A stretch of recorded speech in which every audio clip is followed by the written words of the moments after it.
पहिली मिस्टेक जी आपल्यापैकी बऱ्याच जणांच्या हातून होत असते ती म्हणजे जेवण झाल्यावर अगदी लगेच खूप पाणी प्यायला जातं. काही जणांना अशी सवय असते की जेवता जेवता साईड बाय साईड पाणी प्यायचं आणि याच्यामुळे ॲक्च्युली नुकसान होत असतं. कारण डायजेशनसाठी पोटामध्ये डायजेस्टिव्ह ज्युसेस सिक्रेट होत असतात आणि पाणी असं प्यायल्यामुळे ते डायल्यूट होतात. ते डायल्यूट झाले की अर्थातच खाल्लेल्या अन्नाचं चांगलं डायजेशन होत नाही आणि मग पोटाचे विकार होऊ शकतात आणि खाल्लेल्या अन्नाचं पूर्ण बेनिफिट आपल्याला मिळत नाही.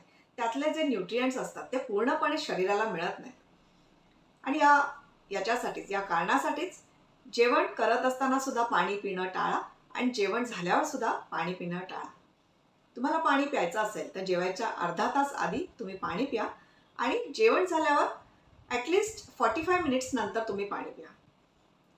समजा तुम्हाला औषध घ्यायचं असेल, जेवणानंतर औषध घ्यायचं असेल, तर ते औषध घेण्यासाठी तुम्ही थोडंसं कोमट पाणी पिऊ शकता.